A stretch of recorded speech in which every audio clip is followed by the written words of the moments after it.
하나님의 나라와 천국. 나라가 성립하려면은 왕이 있어야 되고, 왕이 다스리는 백성, 그리고 땅이 있어야 하는 거죠. 하나님의 나라는 하나님과 주님께서 왕으로서 통치하시는 것을 의미합니다. 온 세상의 참 주인이신 하나님은 만왕의 왕이시고 만주의 주시죠. 그리고 이 어린 양이신 그리스도는 만주의 주요, 만왕의 왕이라고 요한계시록 17장, 19장은 말하고 있습니다. 그리스도는 하늘과 땅의 모든 권세를 아버지로부터 받으셨습니다. 그렇기 때문에 주님이 또 하늘과 땅을 다스리시는 그런 왕이시죠. 나라는 헬라어로 바실레리아라고 합니다. 통치라는 뜻이 있죠. 그래서 하나님의 통치를 의미합니다. 따라서 하나님의 나라는 하나님과 주님께서 왕으로 통치하시는 것을 의미하죠. 하나님께서 모든 것을 창조하시고 인간에게 이 땅을 정복하고 다스릴 통치권을 주셨습니다. 그래서 하나님의 나라를 이 땅에 가시적으로 건설하려고 하셨죠. 그런데 사람은 사탄의 미혹과 죄의 개입으로 타락하게 되고 사탄은 통치권을 한시적으로 탈취해 가게 됩니다. 그래서 죄가 왕노릇하게 되죠. 그래서 그림을 보시면은 이게 빛의 나라에서 쫓겨나서 이 어둠의 세계로 아담과 하와가 쫓겨나는 모습을 볼 수 있습니다. 이 통치권을 사람에게 되돌려 놓기 위해서 주님은 사람이 되셔서 사람을 대표하여 하나님께 온전히 순종하여 죄의 문제를 해결해 주셨습니다. 피 흘림이 없이는 죄사함이 있을 수 없으므로 하나님이시며 사람이신 주님이 속죄 제물로 드려져야만 했죠. 주님의 온전하신 순종으로 하나님의 공의가 달성되었고 주님의 부활하심을 통해 성도들도 부활하여 장차 주님과 함께 왕노릇하게 될 것입니다. 로마서 8장 17절이 그걸 근거하고 있습니다. 우리를 구원하신 목적은 하나님이 이렇게 우리를 구원하신 목적은 하나님은 우리의 하나님이 되시고 우리의 왕이 되시고 아버지가 되시고 또 우리는 하나님의 백성, 하나님의 자녀로 삼으시기 위해서 그래서 하나님께 온전히 예배드리게 하고자 우리를 구원하신 것을 알 수 있습니다. 이 그림을 보시면은 이 빛이 있는 곳은 이렇게 생명이 움틉니다. 그렇지만 빛이 없는 곳은 하나님의 통치가 없는 곳은 이렇게 어둡게 되죠. 그러나 이렇게 어두운 곳에 하나님의 통치가 임하니까 그 빛을 받은 곳이 생명력을 얻게 되는 그런 그림이 되겠습니다. 하나님의 통치, 그 하나님의 빛이 임한 곳에 생명이 있음을 우리는 이 그림을 통해서 알게 됩니다. 하나님의 나라는 구원으로 인해 영적으로 시작되며 주님의 재림시에 이 땅을 왕으로서 통치하실 때 가시화됩니다. 성도가 주님과 함께 왕노릇하기 위해서는 우리 몸도 주님의 몸처럼 변화되어 피조물이 고대하는 하나님의 아들들로 나타나야만 되죠. 근데 이 놀라운 일은 혈통으로나 육정으로나 될 수 없습니다. 오직 믿음으로 주님을 통해 거듭나는 길밖에는 없죠.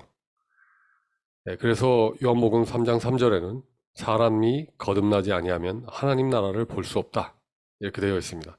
너희가 거듭나야 하나님 나라에 들어갈 수 있다 이렇게 얘기했죠.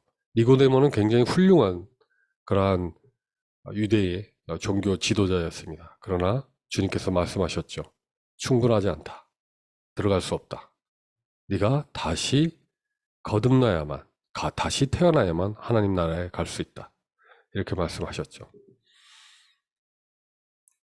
성도는 성령의 인도함을 받으며 결국 몸의 구속이 이루어지게 됩니다. 로마서 8장 11절 그리스도를 죽은 사람들 가운데서 살리신 분께서 여러분 안에 계신 자기 영으로 여러분의 죽을 몸도 살리실 것입니다. 하나님께서는 우리를 자녀로 삼으셨을 뿐만 아니라 주님과 공동 상속자가 되게 하셨습니다. 로마서 8장 17절 자녀이면 상속자이기도 합니다. 그렇습니다. 하나님의 자녀일 뿐만 아니라 하나님의 상속자가 되는 것이죠. 그러나 이 세상에 이렇게 보면은 재벌들도 자기 자녀라 할지라도 자신의 재산을 상속하지 않지 않습니까? 그런데 놀랍게도 하나님께서는 우리를 자녀로서 또 상속자로서 삼으신다고 말씀하고 계십니다. 우리가 그리스도와 함께 영광을 받으려고 그와 함께 고난을 받으면 우리는 하나님의 상속자요 그리스도와 더불어 공동 상속자입니다. 우리가 상속받는 것 중에 최고의 것은 무엇일까요? 바로 하나님이십니다. 하나님과의 관계가 회복되는 것이죠. 그래서 우리가 상속받은 것 중에 최고는 역시 하나님 당신이십니다. 여호와는 나의 기업, 나의 산업, 나의 분깃이라고 시편 저자 에레미야 애가에서는 그렇게 증거하고 있습니다. 그리고 우리가 또 상속받는 것은 하나님의 나라죠. 그리고 영생을 상속받는 것을 알 수 있습니다. 마태복음, 고린도전서, 에베소서, 베드로전서에는 하나님의 나라가 이미 너에게 임하였느니라. 너희는 하나님이 거할 처소다. 너희는 거룩한 나라요 그의 소유된 백성이다. 너희 나라는 제사장 나라다. 이렇게 말씀을 하셨죠. 하나님께서 이렇게 우리에게 하나님 나라와 영생을 상속받게 허락해 주신 것입니다. 하나님의 나라는 눈으로 볼 수 있게 가시적으로 오는 게 아니죠. 누가복음 17장에 보면 하나님의 나라는 눈으로 볼 수 있는 모습으로 오지 않는다. 로마서 14장 17절 하나님의 나라는 먹는 일과 마시는 일이 아니라 이렇게 눈에 보이는 것이 아니라 성령 안에서 누리는 의와 평화와 기쁨입니다. 이렇게 말씀하고 계시죠. 그래서 하나님의 나라는 눈으로 볼 수 있는 모습으로 오지 않는다. 이렇게 복음서에서도 말씀하시고 로마서에도 말씀하십니다. 하나님의 나라의 특징 중에 하나죠. 하나님이 보좌에 앉으셨는데 보좌는 통치, 왕, 그리고 심판, 영광을 상징하죠. 즉 하나님의 보좌에 앉으셨다는 것은 하나님이 왕이시며 이 세상을 통치하시는 분이시고 하나님은 또 의로우시기 때문에 잘한 것은 잘했다, 못한 것은 못했다라고 심판하시는 분이며 또 영광의 보좌에 앉으신 그런 분이죠. 시편 9편을 보면 여호와는 영원토록 다스리실 왕, 영영히 앉으실 분이시다 이렇게 증거하고 있습니다. 그리고 심판하실 보좌를 이미 마련해 두셨다 이렇게 말씀하시고 시편 11편을 보면 여호와의 보좌는 하늘에 있으며 그 눈이 인생을 통촉하시고 그 안목이 저희를 감찰하신다. 저희를 이렇게 불꽃 같은 눈으로 보고 계신다 라고 얘기하고 있고요. 마태복음 25장을 보면 그 예수 그리스도는 자기의 영광스러운 보좌에 앉을 것이다 이렇게 되어 있습니다. 그래서 이 영광스러운 보좌에 앉는다는 것은 그분의 어떠함을 오롯이 드러내는 모습이죠. 왕 되시고 심판자가 되시며 우리의 주인이 되시는 그런 모습을 영광스럽게 보여주시는 그런 모습입니다. 그래서 그 보좌가 있는 것이 바로 하나님의 나라가 시작되는 곳이죠. 하나님과 주님이 통치하시는 나라는 이미 창세전에 시작되었습니다. 그렇지 않습니까? 하나님께서 보좌에 앉으시고 그리고 그 보좌에 앉으셔서 세상을 만드시고 통치하시니 바로 그곳이 하나님의 나라이죠. 그래서요 보면은 이미 창세전에 하나님의 통치가 시작된 것을 알려주는 구절이 요한복음 17장 5절 아버지 하나님 아버지 창세전에 내가 아버지와 함께 누렸던 영광, 즉 하나님과 예수 그리스도는 창세전에 이 세상을 통치하셨고 이 세상을 만드시고 통치하시는 그러한 창조주이시고 또 피조물의 창조주가 되심을 분명히 하셨죠. 에베소서 1장 4절 또 창세전에 그리스도 안에서 우리를 택하사 놀랍게도 창세전에 저희를 택하셔서 우리를 통치하실 것을 이렇게 예언해 주셨죠. 그런데 이제 저희가 다음으로 살펴볼 것은 이제 하나님의 나라에 대해서 저희가 이렇게 살펴봤는데, 그런데 천국이라는 단어가 마태복음에서 집중적으로 나옵니다. 그렇다면 이 천국과 하나님의 나라는 같은 것인가? 예, 이것에 대해서 한번 살펴보겠습니다. 천국과 하나님의 나라를 같게 보는 해석을 보면요, 그 근거가 다음과 같습니다. 유대인들이 하나님을 직접 부를 수 없게 하늘로 표현했다. 즉, 십계명에 보면은 나의 이름을 망령되이 부르지 말라 이렇게 하셨기 때문에 여호와 하나님 뭐 이렇게 직접 부를 수 없었기 때문에 하늘로 대신 불렀다는 거죠. 그래서 그 근거를 보면 복음서에서 천국이 하나님의 나라로 이렇게 표현되고 일치된 경우를 보면 바로 천국과 하나님 나라는 같다 이렇게 보시는 거죠. 그 근거를 보시면 마태복음 3장의 말씀과 마가복음 1장의 말씀이 같은 걸 볼 수 있습니다. 회개하라 천국이 가까웠느니라. 마가복음 1장 하나님 나라가 가까웠으니 회개하고. 이렇게 보면은 천국과 하나님 나라가 일치된 것으로 이렇게 표현하고 계십니다. 마태복음 5장 심령이 가난한 자는 복이 있나니 천국이 저희 것이며.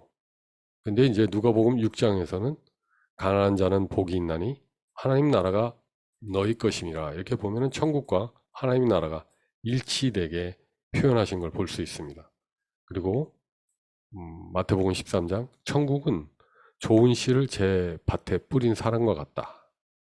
마가복음 4장에서도 하나님의 나라는 사람이 씨를 땅에 뿌린 것 같으니. 그러니까 보면은 이 천국과 하나님 나라가 일치되게 표현된 것을 알 수 있습니다.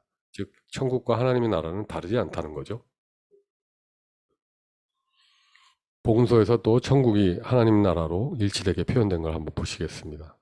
마태복음 13장 천국은 가루 서말 속에 누룩과 같으니.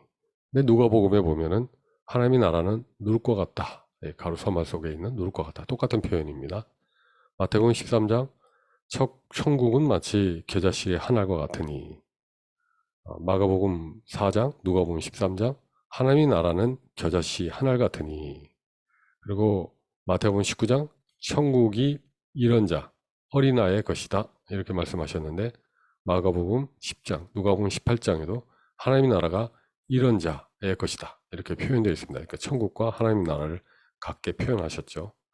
네.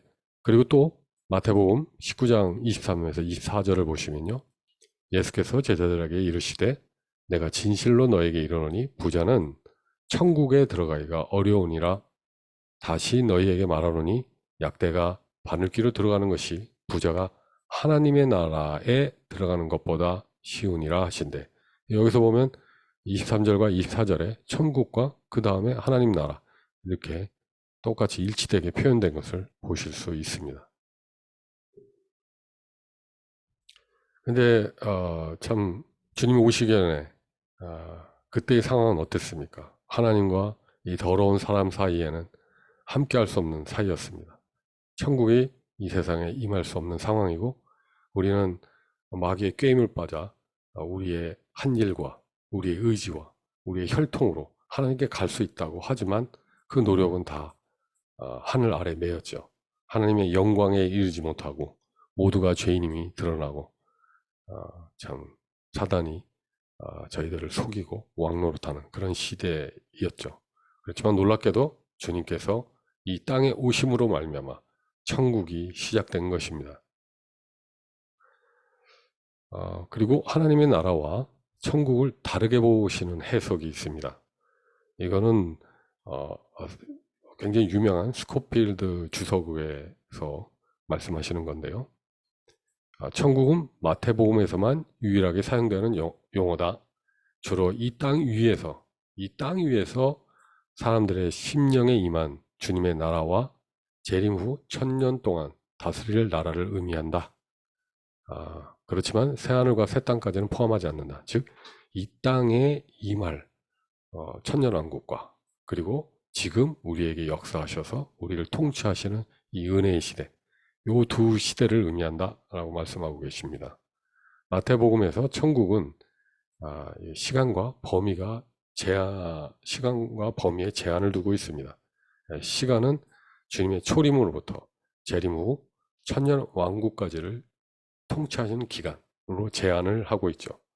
마태복음 11장 세례 요한 때부터 지금까지 천국은 침노를 당한다. 즉 이 말을 보면은 세례 요한이 증거한 예수 그리스도, 그 예수 그리스도가 이 세상에 오신 초림 때부터 이 천국은 침노를 당한다라는 걸 보면 천국이 시작됐다, 이런 걸 알 수 있죠. 마태복음 13장 천국은 좋은 씨를 자기 밭에 뿌린 사람과 같다. 천국은 그리스도와 관련 있는 것을 알 수 있습니다. 마태복음 16장 내가 너 베드로에게 천국의 열쇠를 주겠다. 그러면서 이제 교회에 대한 말씀이 나오는데요. 바로 천국은 이 교회와 관련된 것을 알 수 있고요. 그리고 마태복음 22장 천국은 자기 아들의 혼인잔치를 베푼 어떤 임금과 같다. 그래서 천국은 혼인잔치, 천년왕국과 관련된 것을 알 수 있습니다. 그리고 범위를 보시면 기독교의 계라고 부르는 영역입니다. 즉 이제 천국의 비유를 보시면요, 마태복음 13장에 곡식과 가라지의 비유가 있고요, 좋은 물고기와 나쁜 물고기, 그리고 슬기로운 처녀와 어리석은 처녀 등 이 선악이 섞여 있는, 그러니까 기독교계에 선악이 섞여 있는 그러한 어떤 천국의 모습을, 그러한 양상을 보여주고 있습니다. 그래서 보시면요, 이 천국은 바로 예수님의 초림부터 이 재림 후 천년왕국까지의 시대를 천국으로 보는 것을 보실 수 있습니다. 즉 믿는 자들의 마음에 거하셔서 그들을 통치하시는 시기, 천국.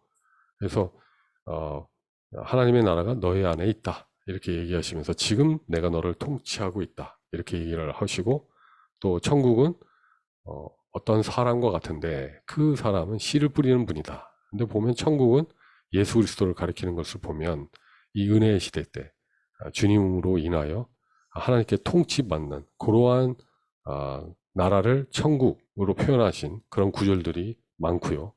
또 하나는 천년왕국, 주님께서 재림하셔서 사탄을 무저갱이에 가두시고 이 땅에서 천년 동안 다스리시는 그 나라를 뜻할 때가 있습니다. 그래서 천년왕국 때에 벌어질, 누구는 이 살아생전에 주님을 따름으로 인해서, 누구는 5고을을, 누구는 2고을을 이렇게 다스리는 그러한 일들이 있는 것을 증거하는 그러한 복음서의 내용이 있습니다. 그렇다면은 만약에 하늘나라와 하나님의 나라와 천국을 같게 보면, 그러면 이러한 등급, 계급이 나눠진 게 영원토록 계속 간다고 한다면 이상한 일 아니겠습니까? 그래서 새하늘과 새 땅, 즉 사탄을 불지옥에 넣으시고 새하늘과 새 땅에서 영원토록 다스리시는 이 시기, 요 하나님의 나라의 요 시기는 천국인 이 천국과 이렇게 좀 구별되어 보시는 그런 시각이 있죠. 그래서 저는 개인적으로 볼 때 하나님의 나라와 천국이 이렇게 요 사이는 같다고 보지만, 그러나 초림 전에 하나님께서 이 세상을 통치하시고, 그리고 이 이후에 또 새하늘과 새 땅에서 하나님께서 이 통치하시는 이 시기와 구별해서 보는 것이 맞다고 생각을 합니다.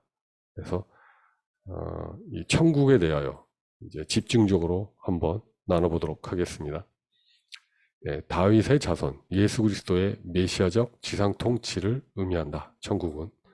그래서 이 미래에 있을 천국, 천년왕국을 의미하는데, 앞으로 새하늘과 새 땅에 있을 그러한 하나님의 나라를 의미하는 것이 아니라 이 지상에 이 다윗 자손에게 주신, 그 예수 그리스도께 주신 이 메시아께서 실질적으로 통치하시는 지상 통치의 시대, 즉 천년 왕국의 때를 천국이라 표현한다. 그래서 하늘이 땅을 다스리기 때문에 하늘나라, 즉 천국이라고 칭한다.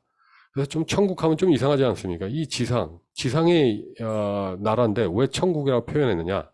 그 이유는 하늘이 땅을 다스리는 그런 다스리기 때문에 바로 천국이다, 이렇게 표현을 했다는 거죠. 그래서 마태복음 6장, 저희가 가장 많이 알고 계신 주 기도문에 보면 나라가 임하옵시며 뜻이 하늘에서 이룬 것 같이 땅에서도 이루어지리이다. 이렇게 이제 미래형을 말씀하시지 않았습니까? 그러니까 저희가 기도하는 것을 가르쳐 주셨는데, 이 기도는 다니엘서에서 유래된 것으로 보고 있습니다. 스코필드 주석이 그렇게 말씀하고 계시죠. 그래서 다니엘서에 보면 2장 그리고 7장에 보면 하늘의 하나님이 이방인 세계 체계를 돌 하나로 멸망시킨 후 이 땅에 세울 왕국임을 말한다. 이렇게 되어 있습니다. 그래서 천국은 주님의 희생을 통해서 세워지는 것을 알 수 있죠. 그리고 이 천국은, 이 나라는 사무엘하 7장에 언약하신 그 나라를 뜻하는데요. 즉 다윗에게 내가 너의 자손을 통하여 이 땅에서 참 다스리게 하겠다, 이렇게 되는데, 이 메시아 왕국, 다윗에게 언약하신 그 메시아 왕국을 뜻한다, 이렇게 말하고 있습니다. 즉 가시적으로 지상에 천년 왕국이 건설되는 그런 것을 뜻하는 거죠. 그래서 사단이 결박되고 주님이 이 땅에서 왕으로서 다스리시고, 주님이 이제 재림하셔서요. 그리고 땅이 회복되고 동물의 세계가 변화되고 독사굴에 어린아이가 손을 넣어도 문제가 되지 아니하고 사자가 풀을 뜯고 뭐 이러한 동물 세계가 회복되는 것을 볼 수 있고요. 변화되고, 그 다음에 이제 사람의 수명이 길어지고 빛이 7배나 밝아지고, 그리고 성도들은 신령한 부활체를 입고 여러 고을을 다스리는 그러한 일이 있다, 이렇게 말씀하십니다. 그래서 천국을 다시 한번 말씀을 드려보면 두 영역이 있습니다. 천국에는. 그래서 현재 믿는 자들의 마음과 삶을 주님께서 통치하시는, 지금 현 시점에 천국이 있고요. 그 다음에 미래에 있을 천년왕국을 뜻하는 천국이 있습니다. 그래서 성경을 읽을 때 이 부분은 지금 우리를 통치하시는 그러한 내 영혼이 은총 입어 중한 죄짐 벗고 보니 슬픔 많은 이 세상도 천국으로 화하도다. 할렐루야 찬양하세. 내 모든 죄 사함받고 주 예수와 동행하니 그 어디나 하늘나라. 즉 지금 우리 마음에 주님께서 통치하시는 시기를 바로 천국이라고 표현하고 있습니다. 그래서 보면은 천국이 가까웠다, 이렇게 증명하고 계신데, 주님께서 주님께서 초림하심으로 말미암아 천국이 가까웠다라고 얘기를 하고 계시죠. 그래서 침례 요한이 3장에서 천국이 가까웠다, 이렇게 얘기하시면서 보라, 우리 죄를 지고 세상 죄를 지고 가는 하나님의 어린 양이다, 이러면서 천국이 지금 왔다, 이렇게 얘기를 하고 계시죠. 주님으로 시작된 천국. 그 다음에 주님께서 친히 또 4장과 10장에서 마태복음 4장 10장에서 주님이 선포하셨죠. 회개하라, 천국이 가까웠다. 그래서 천국은 예수님으로 말미암아 시작된 걸 알 수 있습니다. 그래서 천국이 시작됨을 알렸죠. 마태복음에 보면요. 그래서 주님의 사역과 함께 천국이 나타난 것을 알 수 있고요. 그리고 이는 또 교회와 관련된 걸 알 수 있습니다. 그리고 마가복음 13장에 보면 이 천국이 전파되는 양상을 비유로 잘 이렇게 저렇게 표현하셨습니다. 그래서 교회와 적대, 교회가 이게 팽창하고 또 이와 함께 적대 세력도 같이 확장하는 그런 양상을 보여주시는 그런 비유를 마태복음 13장에서 얘기를 하시고요. 그리고 천국의 실제, 산상수훈을 통해서 이렇게 말씀을 해 주시죠. 심령이 가난한 자는 복이 있나니 천국이 저희 것이며, 나를 인하여 핍박을 받는 자는 복이 있나니, 의를 인하여 핍박을 받는 자는 복이 있다, 천국이 너희 것입니다, 이렇게 말씀을 하시고, 애통한 자, 온유한 자, 긍휼히 여기는 자, 이렇게 말씀하시면서 현재에 우리가 어떻게 살 때 미래의 천년왕국에 어떤 상을 받게 되는지를 얘기를 하시죠. 그리고 미래에 있을 천년왕국을 보시면요, 주님이 영광 중에 재림하신 후 세워질 왕국을 의미합니다. 그래서 마태복음 24장에서 그것을 증거하고 계시죠, 주님께서. 그래서 주님과 성도가 이 땅을 다스리실 것을 마태복음 24장이 얘기하면서 그때 천국을 언급하십니다. 그리고 주인이 돌아와 종들에게 자기 재산을 맡긴다, 이렇게 말씀하셔서 이 천년왕국 시대 때는 앞으로 미래에 있을 청년왕국 시대에는 주님이 왕이 되시고 주님께서 또 자신의 재산을 맡기심으로 거기서 같이 주님과 함께 공동 상속자가 되어 다스리게 되는 것이죠. 그리고 이제 메시아 왕국이 이 땅에 실현되는 것을 보게 됩니다. 그리고 환난을 겪는 성도들을 도운 민족들, 이 백성으로 통치를 받게 되죠. 그래서 주님을 도운 자는 주님과 주님의 성도들을 도운 사람들은 백성이 되고, 그렇지 못한 자는 이렇게 바깥 어두운 데 쫓겨나게 되죠. 창세 때부터 예비된 천국. 마태복음 25장에 보시면 이 천국은 아까 말씀드린 대로 주님이 오셔서 시작됐다고는 하나, 그러나 그 예비된 것은 창세 때부터 예비됐다. 이 천국은 그 근거의 말씀은 마태복음 25장에 있습니다. 보면은 그때 임금이 그 오른편에 있는 양들, 그 오른편에 있는 자들에게 이르시되 내 아버지께 복받은 자들이여 나와 창세로부터 너희를 위하여 예비된 나라를 상속하라, 이렇게 되어 있습니다. 그러니까 여기서 보면 창세로부터 이 예비된 나라가 천국이죠. 그래서 이 천국이 바로 이 천년왕국이 준비된 것을 알 수 있습니다. 그래서 이 말씀에서 창세로부터 너희를 위하여 예비된 나라는 환난 때 성도들을 돌보아준 양들을 위해 예비된 천년왕국임을 알 수 있고요. 물론 주님이 이 땅에 오신 후 초림 때 주님으로 인하여 천국의 실제가 드러나지만 예비된 것은 창세부터 예비된 것을 알 수 있습니다. 그래서 이제부터는 현 시점에서의 천국, 즉 현재 믿는 자들의 마음과 삶을 주님께서 통치하시는 그 천국에 대해서 나눠보도록 하겠습니다. 하나님의 나라는 너희 안에 있다. 이러한 근거 구절을 한번 보시겠습니다. 천국, 현 시점에서의 천국, 회개하라, 천국이 가까웠느니라, 이렇게 되어 있죠. Repent, Kingdom of Heaven is near, 이렇게 되어 있습니다. 보면은 이게 현재 시제죠. 그래서 가까웠느니라, 그래서 미래에 있을 천년왕국을 뜻하는 것이 아니라 주님께서 이 땅에 오심으로 현재에 실제로 시작된 천국을 의미합니다. 회개하라, 지금 당장 주님께 돌이킬 것을 의미하며 유대 민족들이 집단적으로 회개할 것에 대해서 촉구하고 있는 말씀이 되겠습니다. 마태복음 5장 심령이 가난한 자는 복이 있나니 천국이 저희 것이며, 여기서 보면은 이 현재 시제로 되어 있습니다. 심령이 가난한 자에게 허락된 주님의 축복은 천국입니다. 여기서 천국은 우리 마음과 삶을 하나님이 통치하심을 의미하기도 하고요. 그래서 RWP 주석은 이렇게 말씀하고 계시고, 미래에 있을 천년왕국으로 보시는 분도 있습니다. 그래서 헬라어에서는 미래에 확실히 이루어질 일에 대해서는 현재형으로, 미래라 할지라도 그 앞으로 있을, 하나님께서 그렇게 하실 것이기 때문에 현재형으로 쓰이기는 경우도 있다. 시제가 현재형으로 쓰일 때도 있다, 이렇게 말씀하십니다. 마태복음 5장 10절, 의를 위하여 핍박을 받는 자는 복이 있나니 천국이 저희 것이며, 여기서도 현재형으로 쓰고 계십니다. 핍박을 받은 자, 이미 의 때문에 핍박을 받은 자를 의미합니다.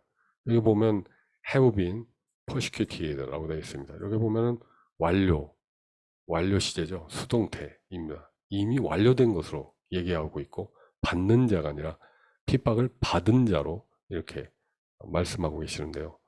놀랍지 않습니까? 왜 이렇게 이미 핍박을 받은 자로 이렇게 표현을 하셨는지 참 좀 이해하기 좀 어려웠는데요. 아마 주님의 제자들은 필연적으로 세상에서 핍박을 받기 때문에 이렇게 표현을 하신 것이 아닌가 싶습니다. 그리고 여기서 의란 예수 그리스도를 뜻하죠. 왜냐하면 10절 다음에 11절에 나를 인하여 너희를 욕하고 핍박하고 이렇게 되어 있기 때문에 여기서 의란 나의 옳은 행실이 아니라, 여기서 보면 예수 그리스도 때문에 핍박을 받은 자들은 복이 있다, 이렇게 얘기하고 있는 것이죠. 제자들이 세상에서 환난을 당할 때 그들은 성령으로 인하여 주님의 말씀이 떠올라 주님의 영광스러운 통치를 받으며 기뻐하게 됨을 말씀해 주고 있습니다. 베드로전서 4장 그와 관련된 구절을 한번 보시면 너희가 그리스도의 이름으로 욕을 받으면 복이 있는 자로다. 영광의 영, 곧 하나님의 영이 너희 위에 계심이니라. 여기서 보면 현재 시제로 되어 있습니다. Rest upon you 이렇게 되어 있습니다. 그래서 이미 저희 안에 성령이 내주하고 계시지만 그러나 그 위에 또 영광의 영이 그 위에 이렇게 계심으로 이렇게 영광스러운 통치를 받고 주님이 나를 인정해 주시는, 남에게는 욕을 받고 남에게는 핍박받으나 그러나 그 당시에 주님의 말씀으로 너희가 세상에서 환난을 당하나 담대하라 내가 세상을 이겼느니라, 그 말씀이 이렇게 떠올라서 성령의 그 은혜로 인하여 그 교통하심으로 인하여 오히려 그 욕을 받고 박해를 받는 것을 담대하게 이렇게 맞이하고 기뻐하는 그런 모습을 우리는 보게 되죠. 제자들의 모습을 통해서. 따라서 우리가 주님 안에서 살며 주님께 통치를 받는다는 자체가 복이고 천국임을 알 수 있습니다. 마태복음 11장 12절 세례 요한 때로부터 지금까지 천국은 침노를 당하나니 라고 되어 있습니다. 여기서 보면 여기서도 현재 시제로 되어 있습니다. suffered 이렇게 되어 있죠. 그래서 침노를 당하나니, 그래서 천국이 주님과 함께 이 세상에 강력한 현실로 들어왔기 때문에 그 누구라도 지금 주님을 믿음으로 순종하면 천국을 얻게 된다, 이렇게 해석할 수 있죠. 지금은 은혜 받을 만한 때요 보라 지금은 구원의 날이로다 라는 말씀이 떠오릅니다. 그리고 마태복음 10장 가면서 전파하여 말하되 천국이 가까웠다 이렇게 말씀을 하고 계시죠. 참 은혜의 말씀입니다. 마태복음 13장의 천국의 비유들은 복음을 전파할 때 생기는 모습을 보여주고 있습니다. 주님께서 천국의 비유들을 통해 복음이 전파되고 이를 믿는 성도들이 교회를 이루고 또한 확장되는 모습과 이와 반대적으로 또 적대 세력도 함께 확장되는 그러한 모습을 보여주고 계십니다. 한번 보시겠습니다. 마태복음 13장 쭉 비유들을 보시면 바로 천국이 어떻게 전해져 있는지 그 양상을 주님께서 비유로 보여주신 그런 내용이죠. 마태복음 13장 너희에게는 천국의 비밀을 아는 것을 허락해 주셨지만 다른 사람에게는 그렇게 해주시지 않으셨다. 여기서 보면은 천국의 비밀은 유대인들이 기대하는 메시아 왕국이 아니라 주님으로 인하여 제자들에게 이미 시작된 천국을 의미하죠. 왜 그러냐면 이 천국, 만약에 하나님의 나라고 완전한 나라다, 그 천년왕국이다 이렇게 본다면 그 천년왕국에는 사단이 결박된 상태이기 때문에 악한 것들에 대한 언급이 없어야 됩니다. 그렇지만 그 마태복음 13장 이후의 비유들을 보면은 이러한 악한 것들이 뒤섞여 있는 모습들을 보여주고 계시기 때문에 이렇게 메시아 왕국, 천년왕국으로 천국을 해석하기보다는 주님으로 인하여 제자들에게 이미 시작된 천국으로 보시는 게, 현 시점의 천국으로 보시는 게 더 나을 것 같습니다. 마태복음 13장 19절 씨 뿌리는 농부의 비유를 보면 아무나 천국 말씀을 듣고 깨닫지 못할 때는 악한 자가 와서 그 마음에 뿌리운 것을 빼앗나니 이는 곧 길가에 뿌리운 자요 이렇게 되어 있습니다. 여기서 보면 천국의 비유가 씨 뿌림으로 시작되어 열매 맺음으로 마치는 것을 알 수 있기 때문에 이것은 미래에 있을 천년왕국이 아니라 현 시대와 연관되어 있음을 알 수 있습니다. 즉 하나님의 말씀이신 씨를 들었으면 좋은 마음으로 지켜 결실해야 됨을 말씀해주고 계신 거죠. 마태복음 13장 24절 곡식과 가라지의 비유가 있습니다. 그래서 천국은 좋은 씨를 제 밭에 뿌린 사람 예수 그리스도와 같다 이렇게 되어 있습니다. 만약에 이것을 천년왕국으로 본다면 그러면은 여기에 가라지가 나오는데요. 천년왕국에 어떻게 가라지가 있을 수 있겠습니까? 그러니까 지금 교회 내에, 기독교 내에 벌어지고 있는 양상을 말씀해 주시고 계신 것을 알 수 있습니다. 주님은 천국을 주시는 분이라기보다 천국 자체이신 것 같죠. 이 표현을 보면. 왜냐하면 천국은 어떠어떠한 사람과 같다 이렇게 표현되어 있기 때문에 좋은 씨를 뿌리는 인자다 이렇게 얘기를 하고 계시죠. 그런 걸 보면 천국과 인자, 예수 그리스도와 관련 있는 것을 볼 수 있고요. 따라서 주님을 도구가 아닌 목적으로 인정하는 사람들에게만 천국은 허락되는 것을 알 수 있습니다. 그리고 아까 말씀드렸듯이 천년왕국에는 가라지가 있을 수 없으므로 여기서의 천국은 현 시대의 교회와 관련된 것을 알 수 있고요. 천국이 나아가는, 천국이 전파되는 그런 양상을 보여주고 계십니다.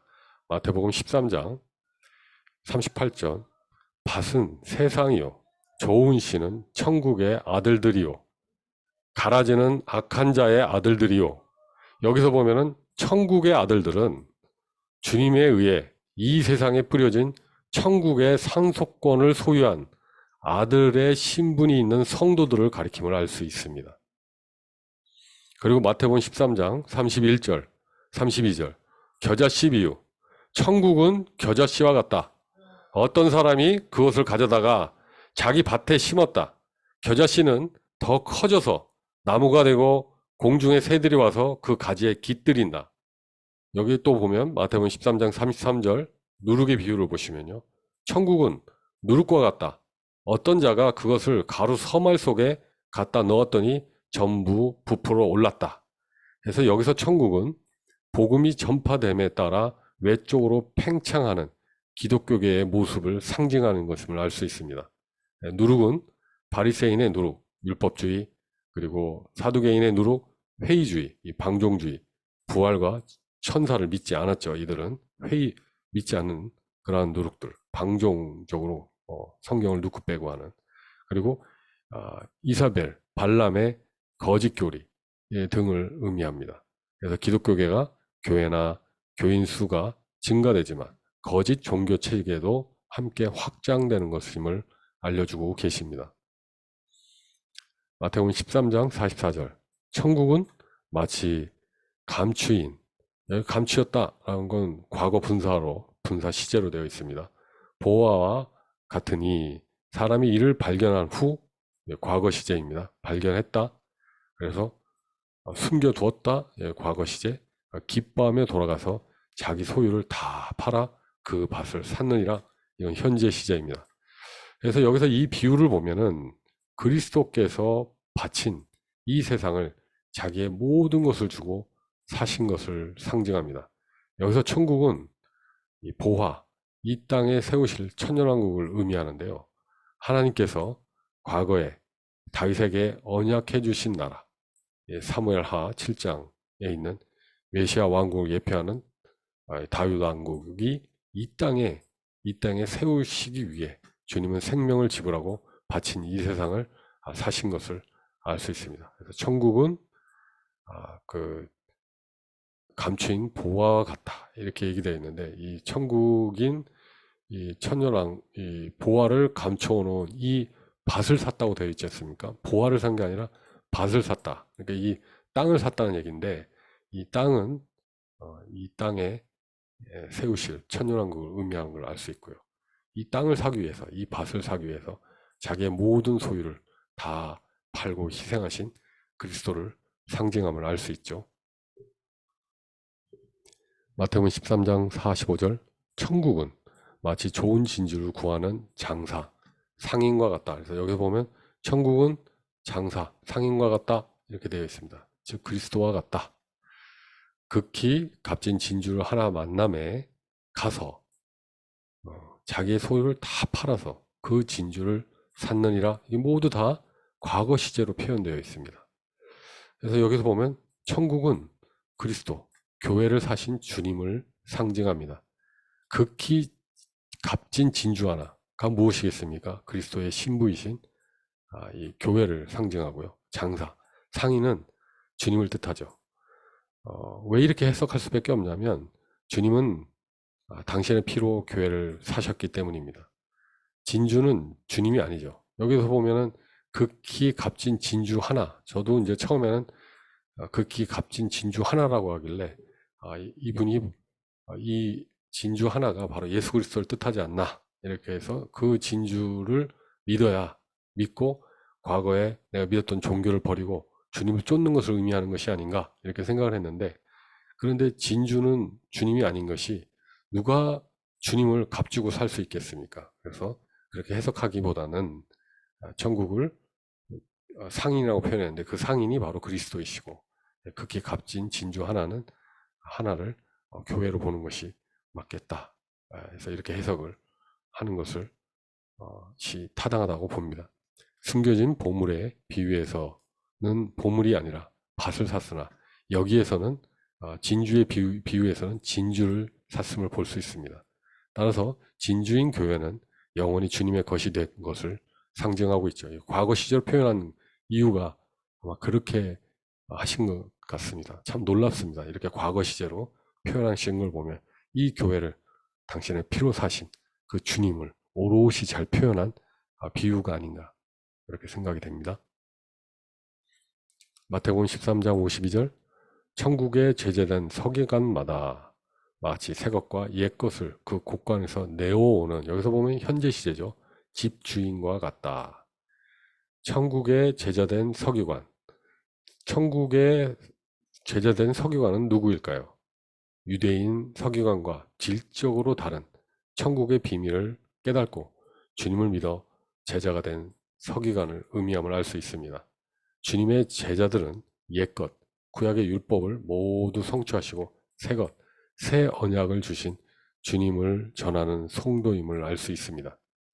주님의 제자들은 집주인과 같이 주님께서 맡기신 천국의 도래와 그와 관련된 비밀들, 그리스도와 그의 십자가 등을 10년 깊은 곳, 그 곳간에서 그 마음으로부터 주님을 사랑하고 주님의 복음을 알아서 그 주님의 복음을 끄집어내어 사람들에게 끊임없이 제공해 주어야 함을 알 수 있습니다.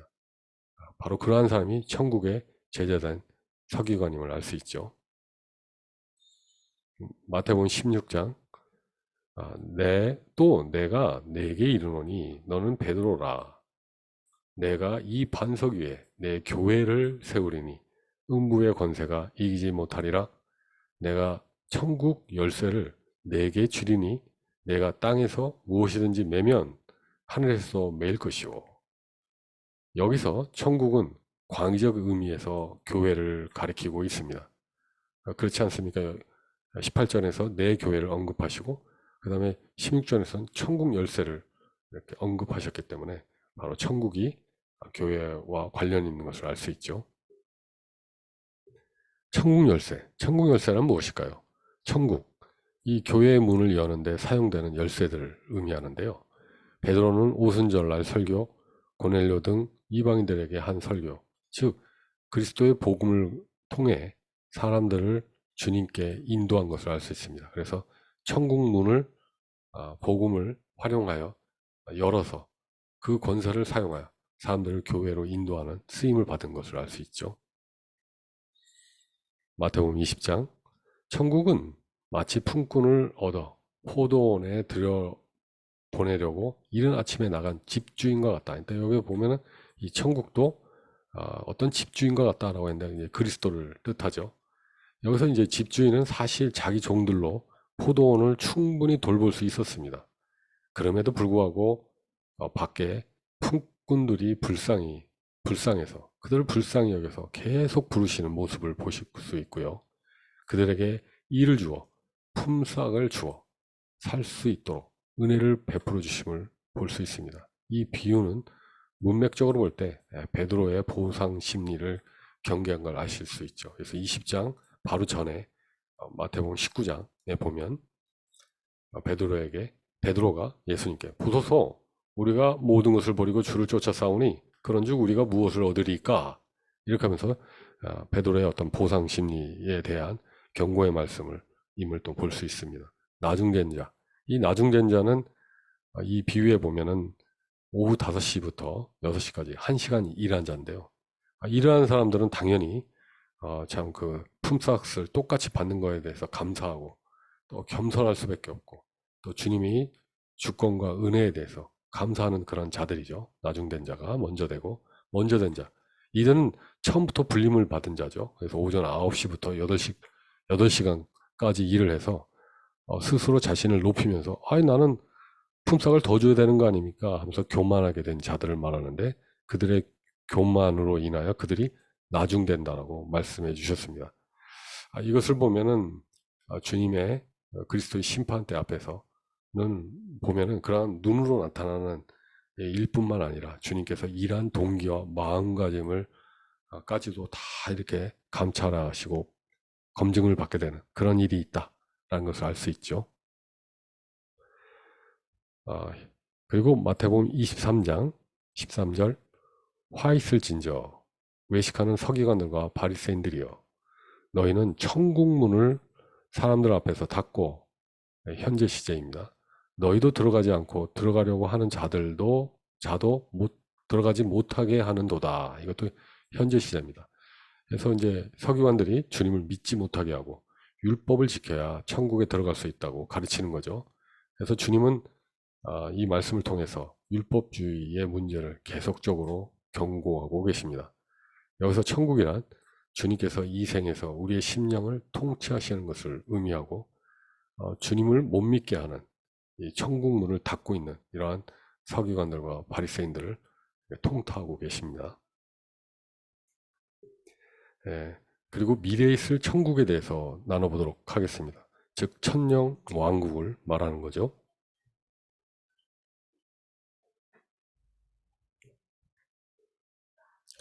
미래에 있을 천국, 천년왕국, 그와 관련된 구절들, 마태복음에 있는 구절들을 쭉 보시겠습니다. 마태복음 5장 19절, 그러므로 누구든지 이 계명 중에 지극히 작은 것 하나라도 버리고 또 그같이 사람을 가르치는 자는 천국에서 지극히 작다 일컬음을 받을 것이고, 누구든지 이를 행하며 가르치는 자는 천국에서 크다 일컬음을 받으리라. 미래 시제죠. 그러니까 이 천국을 미래에 있을 천국으로 얘기를 하고 계시죠.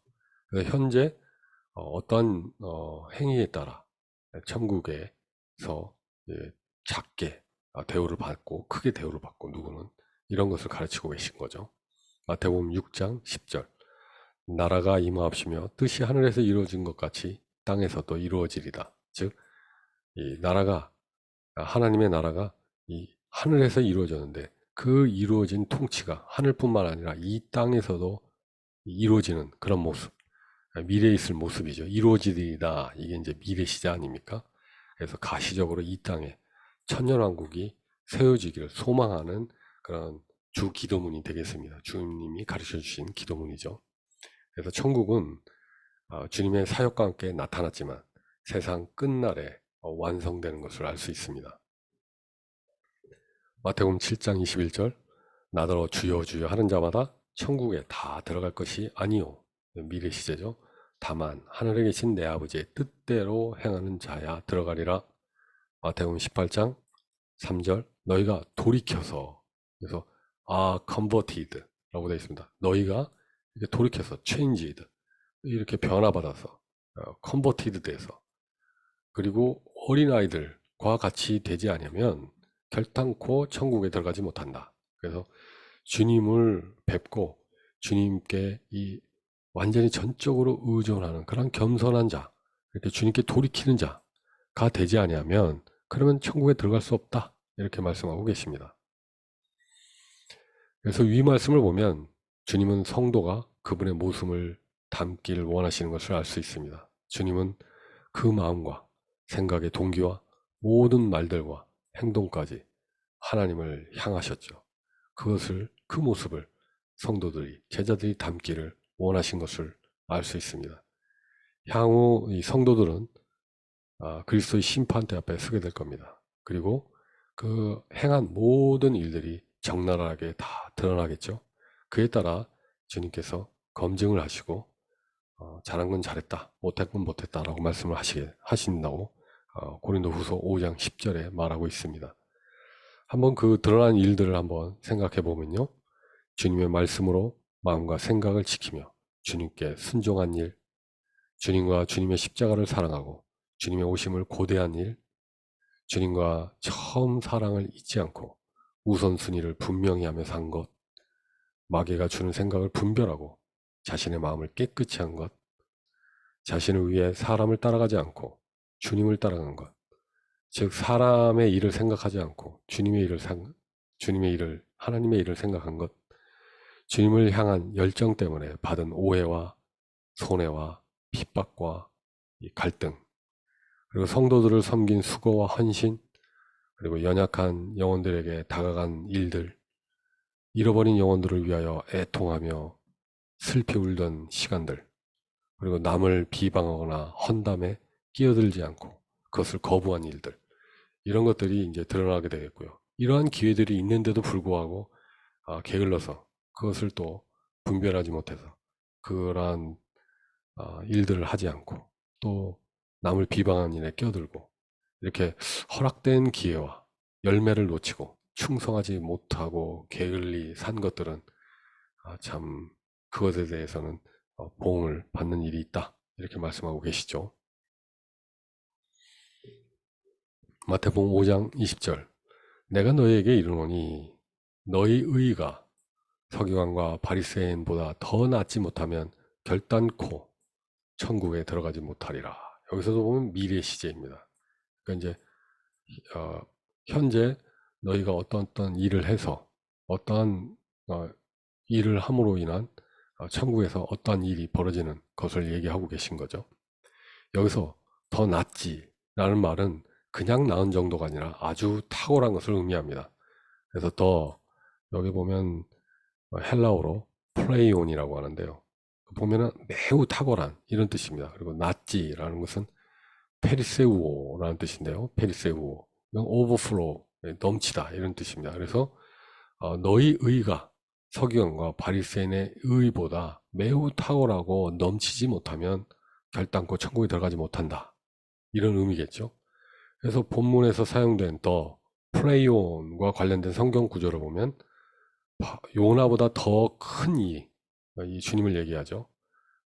솔로몬보다 더 큰 이가 여기 있다, 이 주님을 뜻합니다. 여기서 요나와 비교가 되지 못할 탁월하신 분, 솔로몬하고 비교가 되지 않는 탁월하신 분, 그분이 바로 주님이신 것이 이 더라는 표현, 더 큰, 더 나은, 이런 표현들이죠. 이 가난한 과부가 어느 누구보다도 더 많이 넣었다 할 때도 이 더가 이제 아까 플레이온, 이 뜻이고요. 그 다음에 믿음으로 아벨은 가인보다 더 훌륭한 재물, 예수 그리스도를 예표하죠. 이것을 하나님께 바쳤다 할 때도 더 플레이온이 쓰였습니다. 따라서 서기관과 바리새인보다 더 나은 너희의 의는 위와 같이 매우 탁월하고 넘치는 의로 보입니다. 그런데 주님은 왜 이렇게 사람이 감당할 수 없는 신적 탁월한 너의 의를 요구하셨을까요? 인간이 어떻게 감히 자신의 의로 천국에 들어갈 수 있겠습니까? 주님을 힘입지 않고는 불가능합니다. 결국 천국에 들어가려면 주님을 의존해야 함을 알 수 있고요. 성도의 삶은 그리스도의 영이신 성령을 따라 사는 것임을 알 수 있습니다. 성령께서 우리 속에서 말씀하시는 것을 순종하며 사는 삶은 서기관과 바리새인들의 삶과 비교될 수 없이 탁월한 것임을 알 수 있습니다. 그래서 주님을 믿는 사람의 아들과 주님을 믿는 하나님의 아들은 엄청난 차이인 것이죠. 그리고 주님을 믿고 주님께 순종한 그 삶은 이러한 서기관과 바리새인의 삶과 비교될 수 없음을 말씀해 주고 계십니다. 빌립보서 1장 11절, 예수 그리스도께서 주시는 의의 열매가 가득하여, 여기 보면 예수 그리스도께서 의의 열매를 주시는 그런 기회가 있다는 거죠. 그러면 그것을 저희는 순종하고 따라갈 때 그 의의 열매가 가득하게 되는 것입니다. 그러나 저희가 게으르고 그리고 부주의하고 이것들에 대해서 그런 기회가 왔는데도 불구하고 자신을 위하여 사람을 따라가다 보면 이런 의의 열매는 당연히 가득해지지 못하게 되겠죠. 그럴 때 참 큰 슬픔과 회한이 일어나게 될 것입니다. 우리는 예수 그리스도께서 주시는 의의 열매가 있을 때 그 의의 열매를 허락하시려는 기회를 줄 때 우리는 그때 순종하고 나아가야 되겠습니다. 그래서 여러분이 하나님께 영광과 찬송을 돌리게 되기를 기도합니다. 이렇게 빌립보서 1장에 말씀하고 계십니다. 마태복음 8장 11, 12절. 또 너에게 이르노니 동서로부터 많은 사람이 이르러 아브라함과 이삭과 야곱과 함께 천국에 앉으려니와 나라의 본 자손들은 바깥 어두운 데 쫓겨나 거기서 울며 이를 갈미 있으리라. 여기서 보면 주님이 이방인 로마 백부장의 믿음을 보시고 칭찬한 내용임을 알 수 있습니다. 마태복음 8장 10절.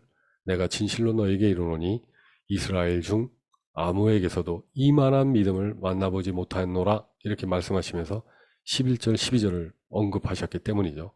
따라서 11절 동서로부터 많은 사람은 로마 백부장처럼 주님을 믿는 이방인들로서 믿음의 조상들, 그 아브라함과 이삭과 야곱과 함께 이 천국잔치에 이렇게 앉게 되는, 천국잔치에 앉게 되는 것을 분명히 말씀하셨고요. 12절에 보면 원래 이 나라, 이 왕국의 본 자손들, 즉 유대인들을 가리키는데요. 그런데 이 유대인들은 혈통적인 순수성만으로 천국에 들어갈 수 있다고 생각을 하였으나 주님께서는 이들의 생각과는 정반대로 믿음이 없는 이 나라의 본 자손들, 즉 유대인들이 바깥 어두운 데 쫓겨날 것임을 분명히 말씀하고 계십니다. 그래서 믿음이, 예수 그리스도를 믿지 않고 주님을 핍박한 이 유대인들은 바깥 어두운 데 쫓겨날 것임을 분명히 말씀하셨죠. 마태복음 22장 1절부터 14절 말씀을 또 살펴보겠습니다. 천국은 자기 아들을 위하여 혼인잔치를 베푼 어떤 임금과 같다. 그러시면서 그 앞부분에 이 내가 오찬, 이 임금이 내가 오찬을 준비하되 소와 살찐 짐승을 잡고 모든 것을 갖추었으니 혼인잔치에 오라 하고 이렇게 초청해라, 이렇게 말했죠. 근데 이 뜻은 이렇게 소와 살찐 짐승을 잡았다는 뜻이 뭡니까? 모든 것을 성취했다. 이 말씀은 뭡니까? 예수 그리스도가 It is finished, 십자가에서 다 이루셨던 그 은혜를 전파하라는 거죠. 복음의 은혜를 전파하라. 그런데 맨 처음 초청받은 그 유대인들은 이 아들의 혼인잔치에 참여하지도 않고, 그뿐만 아니라 되려 그 초청한 종들을 핍박한 그런 일들을 볼 수 있습니다. 그래서 이들은 이스라엘을 상징하죠. 그래서 자기 유익을 위해 주님을 거부하고 주님의 종들인 성도들을 능욕하고 죽인 것을 알 수 있죠. 그래서 이 예언의 말씀에 따라서 군대를 보내어 이스라엘이 진멸됨을 알 수 있습니다. 그래서 AD 70년경에 로마에 의해서 유대인들이 멸망할 것을 주님께서 예언하신, 그러한 비유로 예언하신 부분이 되겠습니다. 그 다음에 초청을 받고 혼인잔치에 임한 사람들이 있는데 예복을 입은 자와 예복을 입지 않은 자, 이렇게 두 부류가 있었습니다. 그래서 예복을 입은 자들, 그들이 있는데요. 그들은 바로 기존 해석은 어떻게 해석하냐면 왕이 예복을 주었기에 이 예복을 값없이 입은 신자들을 의미한다. 예복 입은 자들은 주님 믿은 자들을 의미한다. 이렇게 간단하게 해석을 하는 거고요. 부분 휴거설에 근거해서 해석하시는 분은 예복을 입은 성숙한 성도들만 아들의 혼인잔치에 참여한다라고 해석을 하고 계십니다. 왜냐하면 종들이라고 표현을 했기 때문에 이 초청을 받고 혼인잔치에 초청을 받았다는 게 무엇입니까? 초청을 받은 것은 바로 주님의 종들을 의미하기 때문에 이 성도들이고 그 성숙한 성도들을 의미한다, 이렇게 보는 거죠. 그 근거줄로 요한계시록 19장 8, 9절에 보면은 성도들의 옳은 행실, 그 세마포, 이것을 예복이라 본 것이죠. 그렇지만 또 기존 해설하시는 분들은 그 신부에게 허락하사 빛나고 깨끗한 세마포옷을 입게 하셨은즉, 이 말씀이 있으니까 이거는 주님께서, 하나님께서 허락하시고 하나님께서 입게 하신 거기 때문에, 그래서 이것은 그리스도의 옷이다, 이렇게 해석을 하시는 해석이고요. 그렇지 않다. 요한계시록 19장에 보면 이 세마포는 성도들의 옳은 행실이다 라고 얘기를 하고, 그 다음에 이 희생당한 그런 성도들을 언급했기 때문에 당연히 이것은 이 세마포는 그리스도로 옷 입는 것, 그 어린 양의 피로 씻은 흰옷과는 다른 성도의 옳은 행실이다 라고 성숙한 성도들을 의미한다 이렇게 해석하시는 분들이 있습니다. 초청을 받고 혼인잔치에 참여는 했으나 예복을 입지 않은 자. 그랬을 때 여기서 보면 임금이 종들에게 말하기를 이 사람의 손발을 묶어서 바깥 어두운 데로 던져라. 거기에 슬피 울며 이를 갈 것이다. 그래서 여기 보면은 기존 해석은 예복을 입지 않은 자는 불신앙자다. 왜 그러냐면 겉으로만 그리스도인인 채 행세를 했기 때문에 이들은 불신자로 드러나서 결국은 이말 진노를 받게 된다. 지옥으로 가게 된다라는 해석이고요. 부분 휴거설 같은 경우는 믿었지만 예복이 없는 미성숙한 성도를 의미한다. 이들은 혼인잔치에 쫓겨나게 된다. 이런 거죠. 그래서 종은 주님의 종이 아니냐. 악한 종이라도 종은 종이다. 이렇게 생각을 하는 거죠. 휴거가 되어 혼인잔치에 참석은 하였지만 그리스도의 심판대에서 공력, 즉 일한 것, 예복이 없음이 드러나서 혼인잔치에 쫓겨난 것을 의미한다. 그래서 그렇지만 구원을 잃은 것은 아니다. 혼인잔치에 참여를 잠시 못하는 것이다. 이렇게 얘기를 하는 거죠. 그래서 고린도전서 3장 15절에 보면 그들은 구원을 받을 것이지만 마치 불 속을 거쳐서 살아나온 듯 할 것입니다. 이렇게 되다 보면 구원은 받을 거다. 그렇지만 자기가 한 일이 인정되지 못한다라는 것이죠. 그래서 이들은 징계를 받으나 징계 이후에 주님과 함께 하게 될 것이다. 이렇게 그래서 마태복음 18장 33절 35절에 보면은 이들이 참 회개하고 그 징계를 받은 후에는 다시 회복되어 주님과 함께 살게 되는 그렇게 해석을 하는 부분 휴거설이 있습니다. 이제부터는 주님의 재림 후에 그리스도의 심판대를 거쳐서 천년왕국에 있을 모습에 대하여 나눠보도록 하겠습니다. 마태복음 24장 14절 이 천국 복음이 모든 민족에게 증거되기 위하여 온 세상에 전파되리니 그제야 끝이 오리라. 그러니까 세상의 끝이 오는 조건으로 말씀하신 것이 뭐냐면 이 복음이 모든 민족에게 증거되어야 된다. 그 다음에서야 이 끝이 온다. 이렇게 말씀하셨죠. 그리고 이제 끝이 올 때, 그때 이제 주님이 오시게 되죠. 주님의 재림. 주님이 올 때에 그 종, 이 충성되고 지혜 있는 종에 이렇게 한 것을 보면 그 종이 복이 있으리로다. 내가 진실로 너에게 이르노니 주인이 그 모든 소유를 저에게 맡기리라. 그리스도의 심판대를 통해 각 사람의 공력, 충성도, 열매들이 검증될 것입니다. 그리고 각 사람은 행한 모든 일에 따라 상벌을 받게 되죠. 그래서 고린도전서 3장, 고린도후서 5장에 보면 그리스도의 심판대에서 그리스도께서 그들의 한 일을 이렇게 검증하시고 그 행한 모든 일에 따라 상벌을 주시는 일이 있다라는 걸 알 수 있죠. 마태복음 25장 1절 천국은 마치 등을 들고 신랑을 맞으러 나간 열 처녀와 같다. 그래서 준비하고 있던 슬기로운 처녀들은 신랑과 함께 혼인잔치에 들어가는 것임을 알 수 있죠. 그래서 마가복음 13장 36절 그가 호련히 와서 너희의 자는 것을 보지 않도록 해라. 이런 말씀이 있죠. 항상 깨어 있어야 될 것에 대해서 말씀하고 계십니다.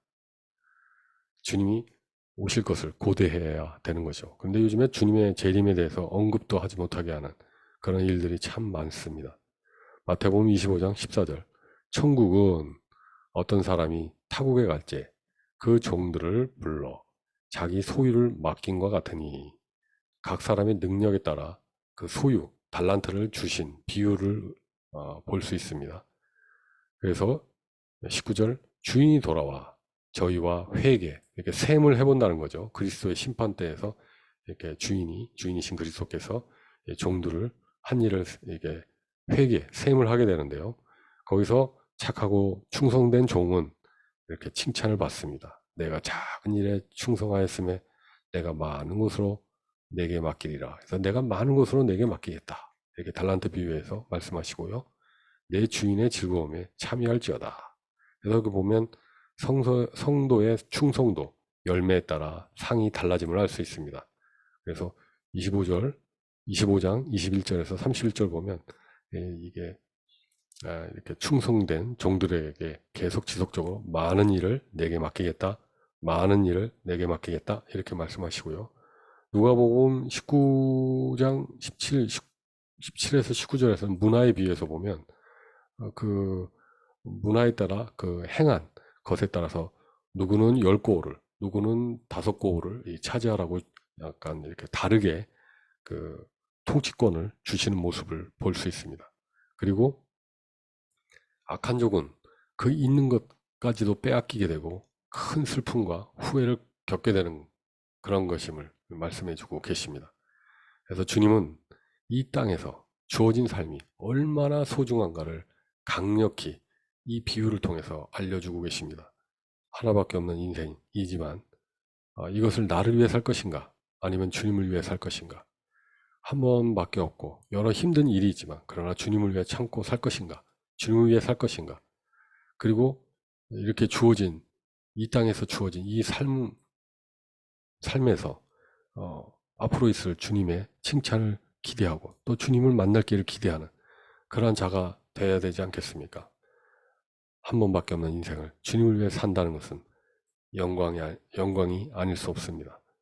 주님께서 이렇게 저희가 이 땅에서 주어진 삶을 소중히 생각하며 주를 위해 살 것을 이렇게 강력하게 말씀하여 주고 계십니다. 저희를 위해서 당신의 삶을 매진하고 충성되게 모든 것을 다 주시고 목숨까지 다 주시며 하나님의 말씀을 다 이루어 주신 그 예수 그리스도, 그리고 그 예수 그리스도와 동행하며 함께 살아가는 저희들 얼마나 감사한지요.